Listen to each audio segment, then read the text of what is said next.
हाँ, तो बच्चों अब बात करते हैं मॉलिक्यूलर और एडिशन कंपाउंड्स की। तो मॉलिक्यूलर और एडिशन कंपाउंड्स क्या होते हैं? बच्चों आपके सामने डेफिनेशन लिखी है, इस डेफिनेशन को नोट डाउन कर लेना, समझ लेना। तो क्या होते हैं जी?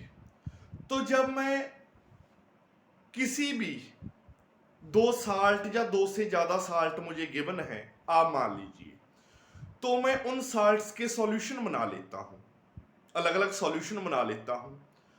और अब उन सॉल्यूशंस को मैं इक्कीमोलर अमाउंट्स में मिक्स करता हूं, या ये बोल दो कि उन सॉल्यूशंस को मैं अब सिंपल स्टाइकोमेट्रिक रेशियो में मिक्स करता हूं।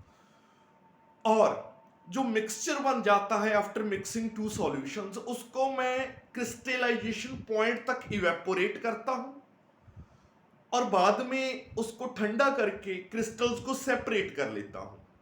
तो जो मेरे पास नए क्रिस्टल्स बनते हैं वो नए कंपाउंड्स के क्रिस्टल्स बनते हैं, और जो नए कंपाउंड्स बने हैं दे आर कॉल्ड मॉलिक्यूलर और एडिशन कंपाउंड्स।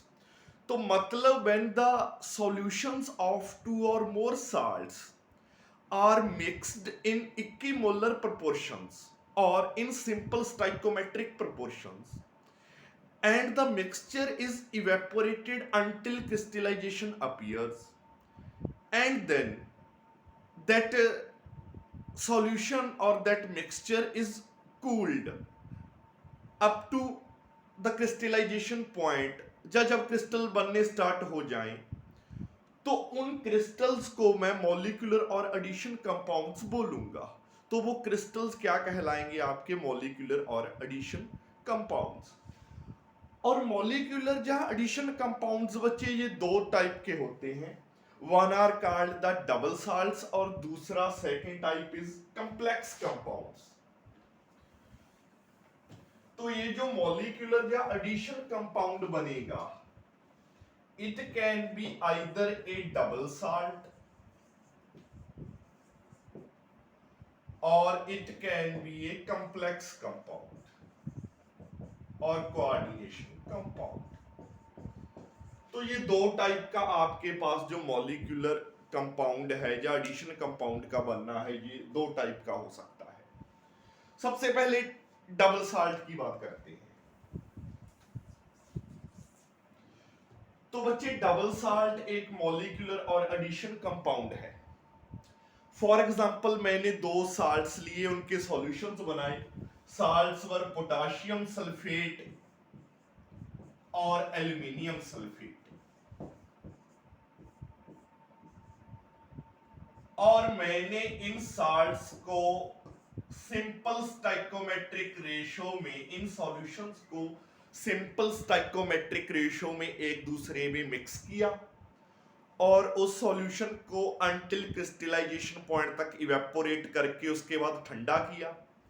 तो मैंने देखा कि मेरे पास एक मॉलिक्यूलर या एडिशन कंपाउंड बनकर आ गया।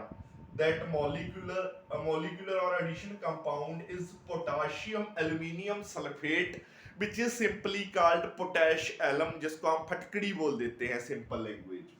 तो दैट इज ए मॉलिक्यूलर और एडिशन कंपाउंड।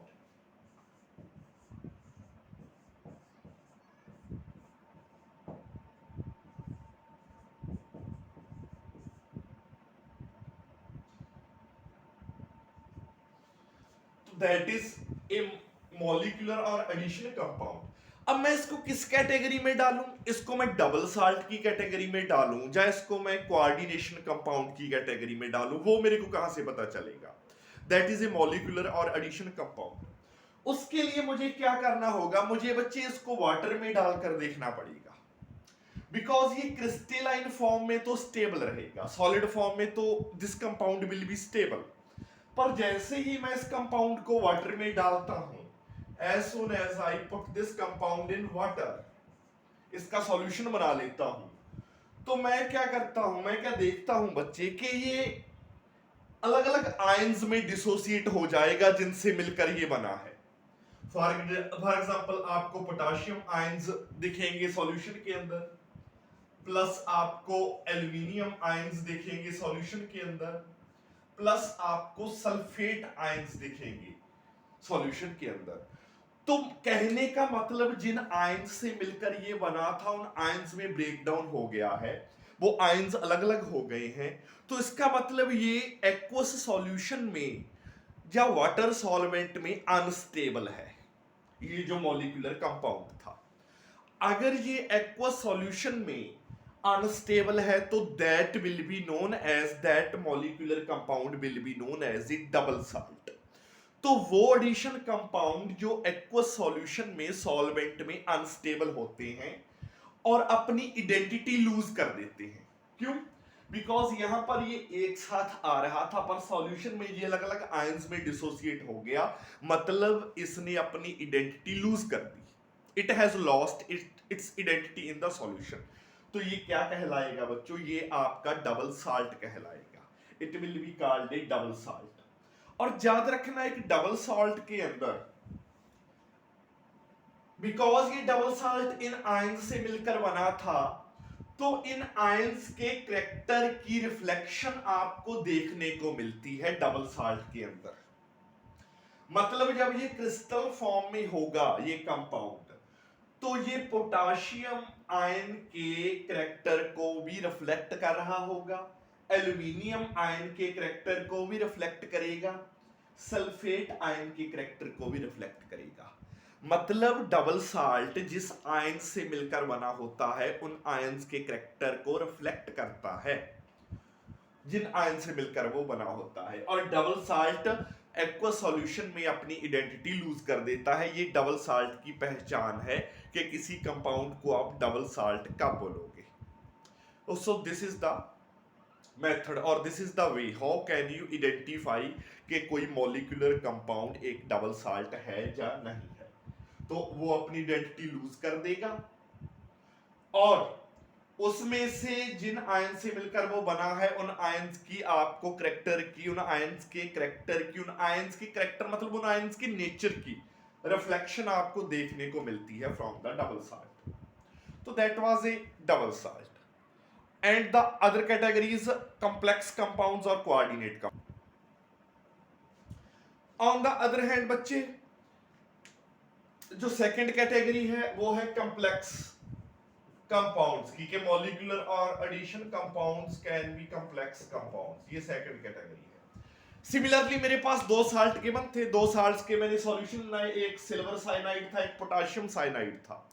दो साल्ट के सॉल्यूशन बनाए, दोनों को इक्विमोलर अमाउंट्स में मिक्स किया, दोनों को सिंपल स्टाइकोमेट्रिक रेशियो में मैंने मिक्स किया और इवेपोरेशन पॉइंट तक और क्रिस्टलाइजेशन पॉइंट तक इवेपोरेट किया और बाद में ठंडा कर दिया और मेरे पास क्रिस्टल्स बन गए। तो जो मेरे पास क्रिस्टल्स बनकर आए वो कुछ इस तरह के होंगे।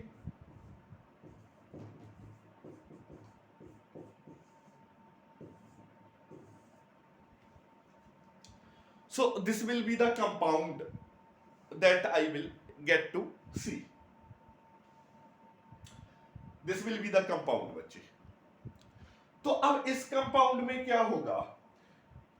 इस कंपाउंड को अगर ये जो मेरे पास मॉलिक्यूलर, ये भी मॉलिक्यूलर और एडिशन कंपाउंड बना है, पर अगर मैं इसको वाटर में डालकर देखता हूं, if I put this compound in water, तो मैं क्या देखता हूं? इस कंपाउंड, ये कंपाउंड वाटर में कुछ ऐसे ब्रेक डाउन होता है,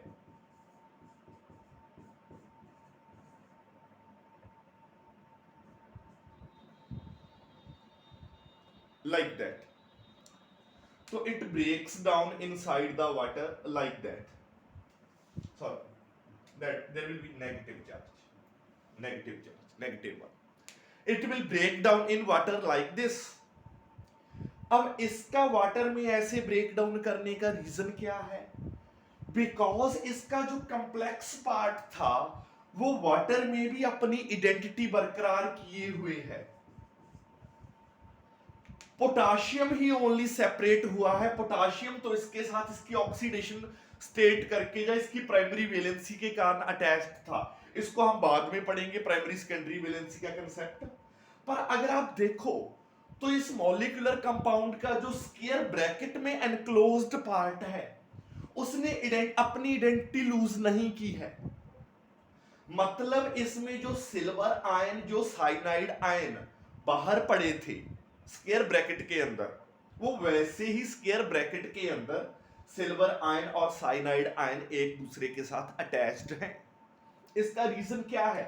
इसका रीजन ये है कि सिल्वर के जो साइनाइड के साथ, बिकॉज नाउ स्क्वायर ब्रैकेट में जो पार्ट होता है बच्चे वो कंप्लेक्स पार्ट होता है, वो कंप्लेक्स आयन होता है या कंप्लेक्स कंपाउंड होता है, यहां कंप्लेक्स आयन है।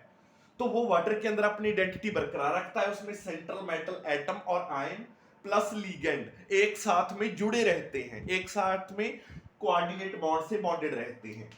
तो ये ऐसे बॉन्डेड था कंप्लेक्स पार्ट।